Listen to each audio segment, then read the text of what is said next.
Haleluya hosana, haleluya hosana. Thank you Jehova. Asante kwa wakati mwingine wa kufanya hiki ambacho niko nakifanya. Na siku zote nitakuwa nikianza na asante, kwa sababu asante ni neno dogo lakini lina nguvu ya kushift kutoka ambacho hakiko sawa kuja kwenye ambacho kiko sawa. Gratitude inabeba vibrations zinazoweza kushift kutoka negativity kuja positivity.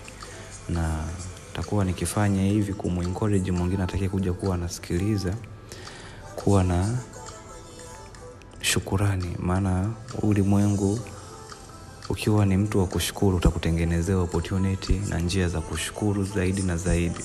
Ukiwa ni mtu wa kulalamika, ulimwengu utakutengenezea njia za wewe unaendelea kulalamika. Kwa hiyo thank you Jah hata kwa nafasi hii.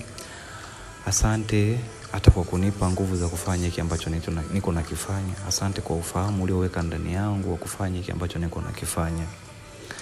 Leo nina somo. Hili somo ambalo ninalo leo nitaliweka kwa title ya Levels of Consciousness and Dimension. Yani kwa Kiswahili rahisi ni viwango vya ufahamu na jinsi ambavyo kiwango cha ufahamu kinakuweka kwenye dunia fulani au kwenye ulimwengu fulani. Mimi naamini kila mmoja, naamini sote pamoja kwa pamoja tuko kwenye hii sayari. Wote watakao kuja kusikiliza hii na mimi nayefanya hiki, tuko kwenye sayari moja, sayari ya earth, sayari ya dunia. Lakini kila mmoja yuko kwenye ulimwengu wake. Kinachotufanya kila mmoja awe kwenye ulimwengu wake, kila mmoja awe kwenye maisha yake, kila mmoja awe kwenye milima na mabonde yake ni ufahamu ambao kila mmoja anao, au ni level ya ufahamu ambayo kila mmoja anayo. Level fulani ya ufahamu inakuweka katika state fulani ya ku view the world, inakuweka kwenye upande fulani wa kuiangalia dunia. Kwa hiyo ambacho nitakizungumzia leo ni levels za ufahamu na jinsi ambavyo kila level au kila mmoja aliyepo kwenye level fulani anavyoitazama dunia. Kitu pekee ambacho nakiweza ni kuelezea. Nitaelezea. Siwezi kumfanya mtu aelewe. Siwezi kumfanya mtu understand. I can explain but I can't understand it to you. I can explain to you. Kwa hiyo nitazielezea levels za ufahamu. Kwenye safari yangu ya kiroho, kwenye kutembea safari ya kiroho, nilijifunza kwamba kuna levels 9 za ufahamu. Kwenye safari ya kiroho, ukiwa unatembea safari ya kiroho, hata kwenye Biblia tunaonyeshwa kwamba tunapandishwa viwango kwa viwango. Ni kama safari ya kutoka chini kwenda juu. Kwa hiyo ufahamu unaanzia kutoka chini kwenda juu. Tunaanzia kutoka kwenye ufahamu ambao ni level ya kwanza kwenda kwenye level ya 9. Kwenye Biblia tunaonyeshwa kwamba tunatoka kwenye kuwa wafu mpaka kuwa kwenye kuwa hai katika Kristo. Kwa hiyo tunatoka kwenye kuwa vipofu mpaka kuwa na Christ consciousness, kuwa na ufahamu wa Kristo ndani yetu. Kwa hiyo nitaelezea kuanzia level ya kwanza ambayo ndo ya kuwa mfu. Nitaenda level ya pili, ya tatu, ya 4, ya 5, ya 6, ya 7 mpaka ya 9 ambayo ndipo kuumbika Kristo ndani ya mtu, ndipo kuwa na ufahamu wa Kristo ndani ya mtu.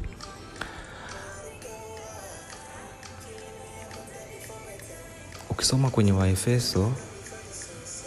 Waefeso sura ya 2 mstari wa 1, tunaonyeshwa kwamba kuna maneno yanasema kwamba ninyi mlikuwa wafu kwa sababu ya dhambi. Hii ndio itakayo kuwa kama ufunguo wa kuanzia, yani dimension ya kwanza ambayo ni level ya kwanza ya ufahamu, ambayo nitaipa jina la 1D, one dimension au first dimension, ambayo ndio level ya chini kabisa. Hii tunasema kwa Kiingereza inaitwa ni black hole, kwa Kiswahili naweza kusema ni vipofu. Yani ni mtu ambaye anaoperate kwenye 1D au mtu ambaye yuko kwenye 1D na yupo kwenye hii dunia, ufahamu wake uko kwenye level ya kwanza kabisa. naweza kusema ni kama kipofu, ni kama mfu, ni kama spiritually blind, ni kama asiye na macho ya kiroho, ni kama aliye kipofu katika ulimwengu wa roho, ni katika mambo ya kiroho. Kwa mfano kama hichi kitu ambacho nakizungumzia hapa au ya mambo ambayo nazungumza hapa ya make sense kabisa kwake, kwa sababu ni spiritually blind, jicho lake la tatu limefungwa. Iko hivyo, na hii ndo level ya kwanza. Unaweza kusema hapa ndipo walipo wafu, watu walio kufa, watu ambao hawaoni nuru, watu walioko gizani. Na unamjuaje mtu kama huyu ambaye mwenye ufahamu ambaye uko level ya kwanza kabisa? Ni sifa gani anakuwa nazo na ni jinsi gani anavyoitazama dunia? Maana nimetangulia kusema tuko kwenye dunia moja, lakini kila mmoja kwenye ulimwengu wake, kila mmoja kwenye milima na mabonde yake, kila mmoja kwenye namna anavyoitazama dunia. Kwa hiyo mtu aliyeko level ya kwanza, jinsi anavyoitazama dunia, kwanza kabisa huyu ni mtu ambaye ana live only in flesh, yani anaishi kwenye mwili, anaamini yeye ni mwili. Yani ni anaishi only kwenye mwili, kwenye haya masaa 24 ya mwili. Aishi zaidi ya hapo, yani anaamini yeye ni mwili wake, afikiri zaidi ya hapo. There is no higher thinking. Anaendeshwa na hofu. Yupo kusurvive, yupo kupigania kula, kunywa, kulala. Yani afikiri zaidi ya hapo. Huyu ni mtu ambaye yuko spiritually blind, hana idea yoyote kuhusu roho yake, hana idea yoyote kuhusu nafsi yake, hana idea yoyote kuhusu ufahamu wake. Iko hivyo. Na hawa ni watu ambao, au mtu ambaye akiwa level hii ni mtu ambaye anakuwa yuko connected kwa Mungu. There is no connection with God. Ndio neno ambalo liko kwenye Waefeso 2 linakuja hapa. Huyu ni mtu ambaye amekufa katika dhambi. Waefeso sura ya 2 mstari wa kwanza ukiusoma, hapa ndicho ambacho kinazungumziwa, kuwa level ya kwanza kabisa ya ufahamu, black hole. Unakuwa kama kipofu usiyeona nuru, maana kipofu haoni jua, haoni nuru. Atakayesikiliza haya achukulie katika positive position, yani siko hapa kuwasema vibaya vipofu. Kutana na kipofu usimwangalie vibaya, usimseme vibaya, maana inaweza ika happen to you anytime. Iko hivyo. Lakini level ya ufahamu wa mtu ambaye yuko level ya kwanza kabisa, huwa anakuwa ni kipofu. Anaweza kawa anaona kwa macho yake ya nyama, lakini spiritually ni blind, yuko kwenye giza, yuko kwenye, ni kama mtu aliyekufa. Maana waliokufa si kwamba, maana kinachokufa huwa ni mwili, ila sio nafsi, sio energy, sio roho. Ni kwamba ukifa katika dhambi ni unakaa gizani kwenye uvuli wa mauti. Kwa hiyo hawa ni watu ambao wanaoperate kwenye giza, ni watu ambao wasioiona nuru, walioko kwenye level ya kwanza ya ufahamu. Na hii ndio level ambayo many people operate. Yani many people they are in this state. 70% tuseme ya wanadamu wako kwenye hii level ya ufahamu, wako kwenye upofu, hawaoni, hawaelewi, hawatambui. Iko hivyo. Na ndio maana niko hata na share hapa. Si share hapa kuflex kwamba ona nafahamu hichi kitu, hapana. Niko hapa kufungua fahamu za mwingine. Level ya pili, maana nimesema ziko level 9. Level ya kwanza ndio hii black hole, vipofu. Hii inaitwa, naweza kusema ni dimension ya kwanza kabisa ambayo iko chini kabisa. Naweza kusema underworld, ambapo wapo wafu. Iko hivyo. Na kuna watu ambao wanaishi kwenye hii dunia lakini hawana tofauti na wafu. Maana unaweza ukaishi lakini umepoteza maisha. You are lost, you are in a darkness. Iko hivyo. Kwa hiyo kilichozungumziwa hata kwenye Waefeso 2 mstari wa kwanza ndio hiki, ndio hii state of consciousness, ndio level ya ufahamu ya mtu anayeishi kwenye one dimension au first dimension. Naweza kutumia kwa kifupi 1D. Iko hivyo. Level ya pili ni hichi kitu kimetrend sana kwenye social, kwa mtu ambaye anapita kwenye mambo ya kiroho, nadhani ameshakutana nacho. Hichi kitu kinachoitwa narcissistic au narcissism. narcissistic ni kama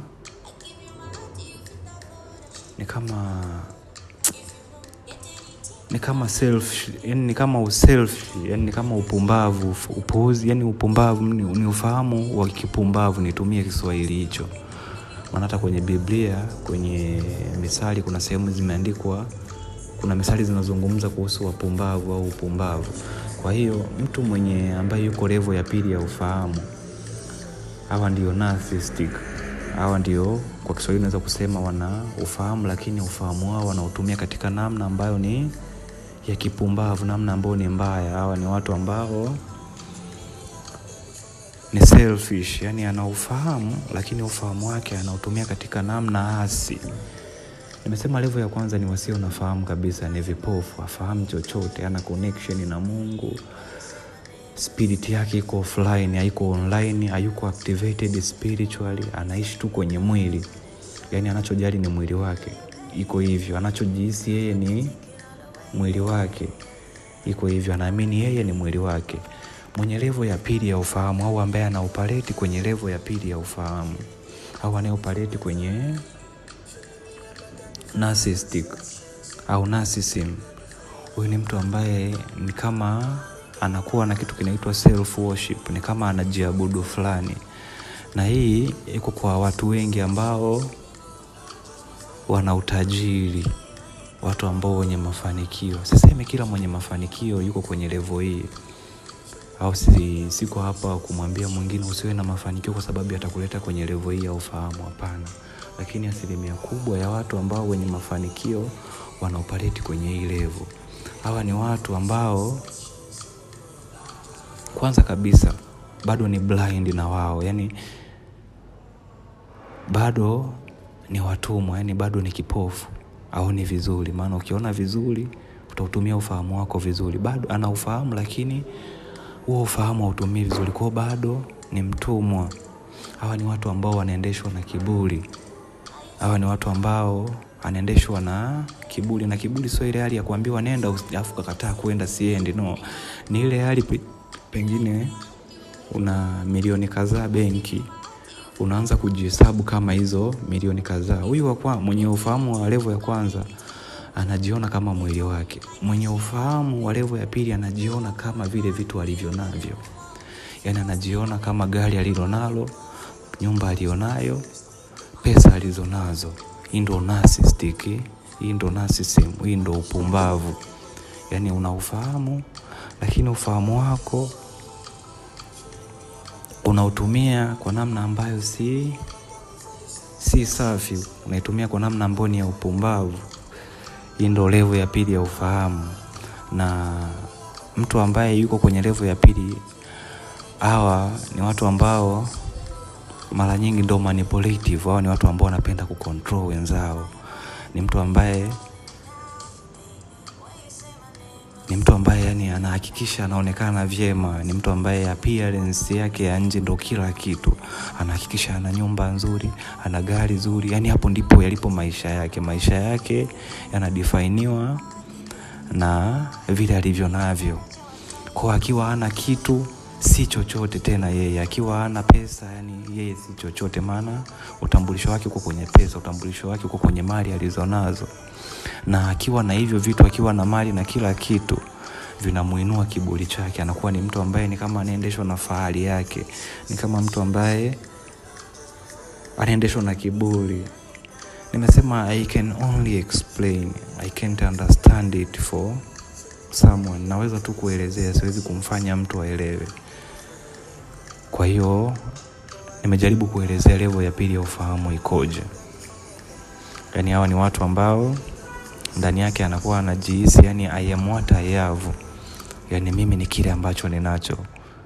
Hii ndo hali ya self worship. Ukisoma kwenye Marko 10:21 hadi 22, au kwenye Marko 10 hapa kuna story ya tajiri alimwendea Kristo akamuuliza, nifanye nini ili niuone ufalme wa mbingu au niulisi uzima wa milele?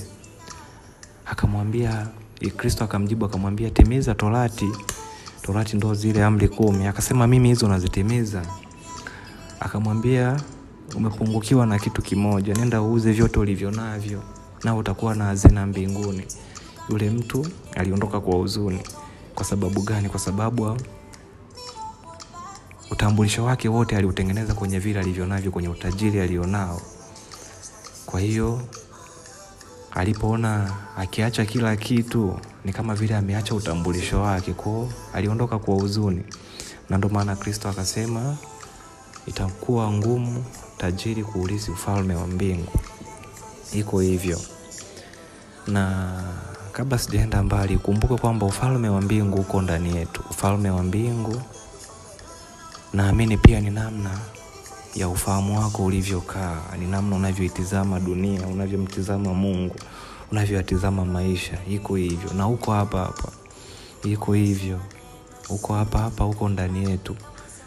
Na ili upate inabidi urudi ndani yako, inabidi uascend kwenye consciousness, uinuke kwenye ufahamu wako. Iko hivyo. Na ndio maana nahisi nazungumza kuhusu levels za ufahamu. Naomba tu move on kwenye level ya pili ya ufahamu. Kwa hiyo tumeona hapa level ya kwanza ni black hole, ni vipofu. Level ya pili ni narcissistic, ni self worship, ni kuwa na ufahamu lakini kuitumia katika namna ambayo si sahihi. Nimesema kwa Kiswahili rahisi ni upumbavu, yani unayofahamu lakini fahamu imekaa katika upumbavu. Na inaweza usiwe na chochote pia, lakini ukawa bado na ufahamu wa level ya pili. Maana mtu mwenye ufahamu wa level ya pili hata kama hana kitu, ni anapigana kila siku, anapambana kila siku apate kila kitu ili ajidefine kwa hivyo vitu atakavyokuwa navyo, au apate kila kitu ili atawale wenzie, ili amanipulate wenzie. Iko hivyo. Kukutana na mtu ni manipulative, kukutana na mtu ambaye anapenda kucontrol wenzie, kukutana na mtu ambaye anajiona kwa sababu ya mali alizonazo, elewa kabisa huyo ni mtu ambaye ufahamu wake uko level ya pili. Yuko kwenye, naweza kusema ni mbingu ya pili. Maana mbingu ya kwanza ni mbingu wanaokaa vipofu. Maana mbingu ni dimension kwa Kiswahili, kwa Kiingereza. Kwa Kiswahili ndio mbingu. Aneka mbingu ya pili ni narcissistic. Na huyo mbingu yake ni kuwa na vitu. Iko hivyo. Akiwa hana vitu, haishi tena kwenye furaha, haishi kwenye amani. Level ya tatu ya ufahamu ni 3D. Tuseme ni hii dunia ya tatu. Mtu ambaye yuko kwenye level ya tatu ya ufahamu wake ni umeelekezwa kwenye hii 3D. 3D ni dunia ya tatu, third dimension, ulimwengu wa tatu au mbingu ya tatu. Mbingu ya tatu ni hii dunia ya tatu, hii sayari ya tatu. Na hii ndo ambayo kuna system, ndio ambayo iko physical, hii ambayo iko kwenye macho yetu ya damu na nyama. Kwa hiyo mtu ambaye level yake ya ufahamu iko kwenye 3D, huyu ni mtu ambaye unasema yuko kwenye matrix world. Huyu ni mtu ambaye anaishi kwenye hii dunia ambayo unaiona kwenye macho ya nyama. Focus yake iko kwenye dunia hii ya macho ya damu na nyama. Na sifa za mtu huyu ambaye yuko kwenye dunia hii ya nyama, au level ya ufahamu ya mtu ambaye yuko kwenye dunia ya tatu, au jinsi ambavyo anayatizama haya maisha, mtu ambaye ufahamu wake uko kwenye level ya tatu, huyu kwanza kabisa bado na yeye ni kipofu. Yani nimesema level ya kwanza ni kipofu, level ya pili ni anaufahamu lakini anatumia kiupumbavu, level ya tatu ni anaufahamu lakini unaelekezwa kwenye dunia. Kwa hiyo bado ni kipofu, au ni zaidi ya dunia. Iko hivyo. Kwa hiyo huyo ni mtumwa wa dunia, amefungwa kwenye dunia. Yuko trapped kwenye world system. Ukisoma kwenye Warumi 2 mstari wa 2 kitaeleweka hichi ambacho niko nakizungumzia hapa. Maana nimesema haya nayo yazungumza, nitayazungumza biblically. Maana tunatakiwa kutoka chini kwenda juu, tunatakiwa kutoka kwenye wafu kuja kwenye ufahamu wa Kristo. Ukisoma Warumi 2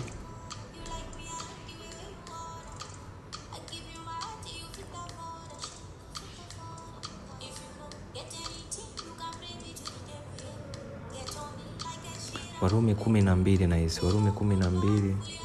Warumi 12 mstari wa 2 unasema kwamba wala msiifuatishe namna ya dunia hii, bali mgeuzwe kwa kufanywa upya nia zenu, mpate kujua hakika mapenzi ya Mungu yaliyo mema, ya kumpendeza na ukamilifu.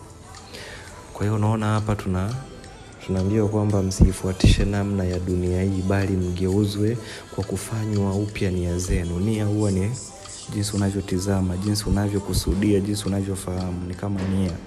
Kwa hiyo geuzeni nia zenu. Ukitaka maisha yako yabadilike, inabidi ugeuze namna unavyofahamu, namna unavyotizama maisha.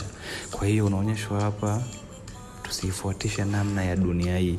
Kwa hiyo mtu mwenye level ya 3 ya ufahamu, huyu ni mtu anayeifuatisha dunia hii. Ni mtu ambaye yuko trapped in a world system, ni mtu aliyefungwa kwenye Babylon system. Ukienda kwenye imani za Marastafarian, kuna kitu kinaitwa Babylon system. Mtu ambaye yuko trapped kwenye Babylon system ni mtu ambaye yuko trapped kwenye hii dunia ya 3. Amefungwa kwenye hii dunia ya 3. Ndio hii dunia ambayo amka, nenda kafanye kazi, rudi, lala. Amka tena, kula milo 3, mchana, asubuhi na jioni, lala. Zaliwa, kuwa, nenda shule, pata kazi, fanya kazi, staafu, kufa. Hii dunia ya 3 yenye mambo hayo. Na ndio hii dunia ambayo watu wengi wamefungwa hapa. Nimesema ufalme wa mbingu uko hapa na humo ndani yetu. Ili ufikie, inabidi uvuke kutoka level ya 1, ya 2, ya 3, upande juu kabisa, umfikie Kristo alipo. Ufikie ufahamu wa Kristo, Kristo aumbike ndani yako. Iko hivyo. Kitu kingine ambacho kinaweza kuwa sifa ya mtu ambaye yuko dunia ya 3, huwa wanajidefine wenyewe kwa kazi walizonazo au position waliopo. Yaani unakuta mtu anajiangalia kwa kazi alionayo. Kwa mfano labda mimi ni mwanasheria, kwa hiyo furaha yake au maisha yake yote yanadefiniwa na kazi alionayo. Iko hivyo, na position alionayo. Hajiangalii kama roho, hajiangalii kama ufahamu wake, anajiangalia kama position alionayo, kazi alionayo. Iko hivyo. Hii ndio dunia ambayo inatutengenezea kucompare ourselves, kujilinganisha, kushindana. Iko hivyo. Hii ndio Babylon system ambayo imeandikwa kwenye Ufunuo 18. Iko hivyo. Hii ndio dunia ambayo unatakiwa kufanya kazi, kupay bills. Hii ndio dunia ambayo ina siasa. Kwa kuta mtu ambaye akili yake ameelekeza kwenye siasa, kwenye mambo ya hii dunia, yani huyo ni mtu ambaye ufahamu wake uko level ya 3. Huyo ni mtu anayejitizama kama kazi yake.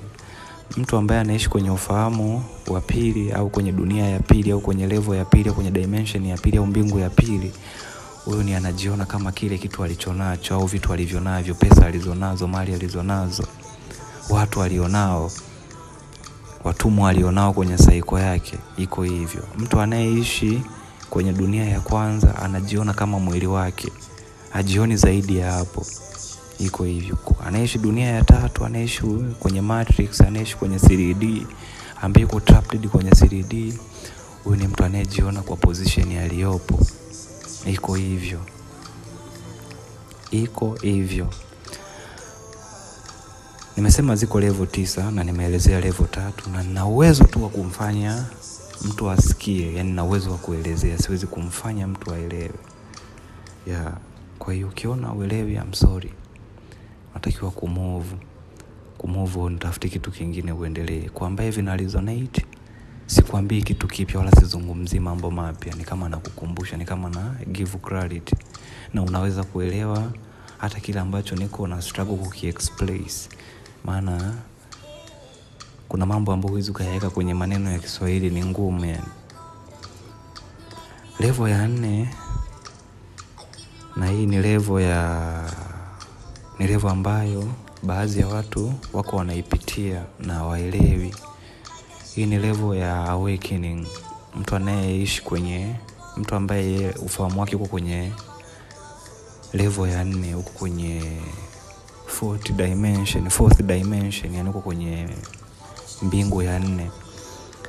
Hapa ndipo ambapo kuna kitu kinaitwa spiritual awakening na hisia kuamka kiroho. Kwenye hii channel niliwahi kutengeneza video au clip inayozungumza kuhusu spiritual awakening, kuamka kiroho. Nimesema mtu anaishi kwenye level ya kwanza ni black hole, ni kipofu, haoni. Anaishi kwenye level ya pili ya ufahamu au mwenye level ya pili ya ufahamu ni ana ufahamu lakini anautumia katika namna mbaya. Mtu anaishi dunia ya tatu ni ana ufahamu lakini ufahamu wake ameuelekeza kwenye dunia hii ya tatu, dunia hii ambayo inatufanya kuwa watumwa, dunia hii ambayo ni ya macho ya damu na nyama, dunia hii ambayo ni physical, dunia ya tatu. Mtu ambaye level ya ufahamu wake iko katika mbingu ya 4 au ufahamu wake uko katika level ya 4, huyo ni mtu ambaye ameanza kuamka, ni mtu ambaye amefunguka fahamu zake, unaweza kusema ni open mindset. Hajioni tena kama mwili wake, yani amevuka level ya kwanza.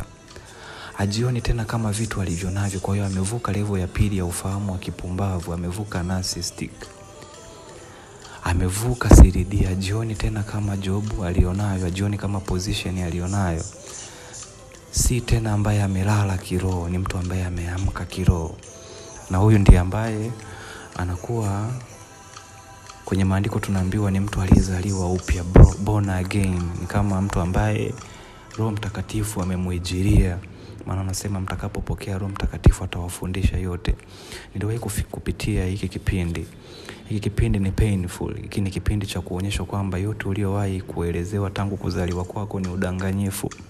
Yote uliolishwa kuanzia kuzaliwa kwako mpaka kufikia level ya awakening ni udanganyifu. Unatakiwa kuanza kutizama dunia kwa namna ambayo ni mpya. Hapa ni unaanza kuitizama dunia katika lenzi nyingine kabisa. Hapa ni unaanza kuifahamu dunia katika namna ambayo ni nyingine kabisa. Na ndio maana nimesema kuna baadhi ya watu wanapitia hichi kipindi hawaelewi. Hiki ni kipindi ambacho unaanza kuiangalia dunia katika namna tofauti. Ni kama mindset yako inafanyiwa renewal, yani ni kama inafanyiwa mabadiliko, ni kama inafanywa upya. Ni kama nimetangulia kusema kama kuzaliwa upya. Kwenye mafundisho ya kidini tunaambiwa kuzaliwa upya. Huu ni wakati ambao unaanza kujiuliza kila kitu. Kwa mfano mtu ambaye yuko level ya 4 au mtu ambaye yeyote atakaye kuja kuisikiliza hii, maana naamini ita trigger awakening kwa mtu ambaye anatakiwa kuawake, mtu ambaye anatakiwa kuamka. Ataanza kuquestion everything, ataanza kuuliza kuhusu everything. Ndio wakati ambao unaanza kujiuliza, mimi ni nani? Kwa nini niko hapa? Hii dunia, kwa nini tunakufa? Wafu wanaenda wapi? Hapa ndipo ambapo unaanza kujiuliza maswali mengi yasiyo na majibu. Iko hivyo maana ni umeamka. Ni kama roho yako ilikuwa imesinzia huko kote. Maana mtu ambaye yuko level ya kwanza, ya pili na ya tatu, huyo ni asleep, yuko spiritually sleeping, yani ni mtu aliyelala kiroho. Hayuko macho kiroho, ni amesinzia. Mtu ambaye yuko level ya 4 ni mtu ambaye ameamka kiroho. Iko hivyo, ni hao ambaye anaanza kupitia kuamka kiroho. Kwa hiyo hapa ndipo ambapo pengine, kwa mfano kama mimi nitatolea mfano, nilipokuwa nikipitia level ya 4, hapa ndipo nilianza kusogelea Biblia. Hapa ndipo nilianza kuiangalia Biblia kama tu si kitabu cha dini, bali kama kitabu ambacho kimeficha kodi za uzima, kitabu ambacho kimeficha siri za uzima. Iko hivyo. Hapa yani ukiangalia hata movie, au angalia tu kama movie, unaangalia kama nini kimefichwa nyuma ya hii movie. Yani pale unaanza kuquestion everything. Iko hivyo. Iko hapa ndipo ambapo utaanza kugundua, okay, kumbe kuna ulimwengu wa roho. Kumbe mimi ni roho, mimi si mwili wangu, mimi ni zaidi ya haya ambayo nimefundishwa kuwa mimi ndio hayo. Iko hivyo.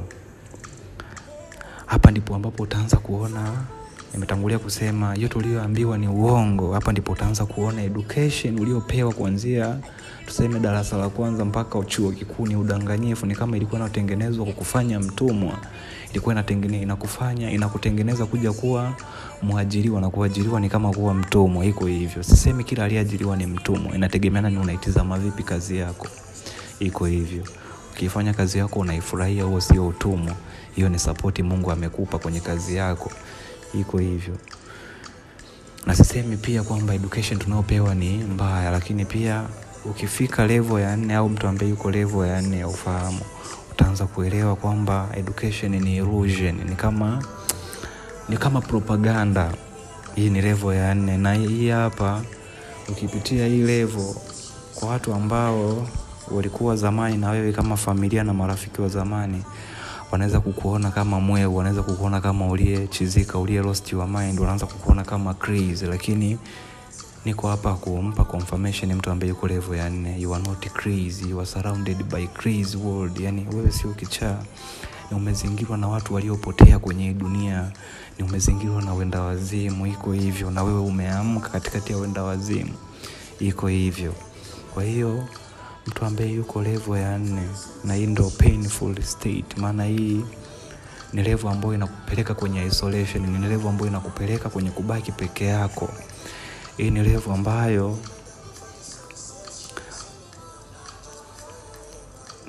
yani mahusiano ya zamani yataondoka, maana utoyatizama tena kama mahusiano ya kawaida, utaanza kuona through it.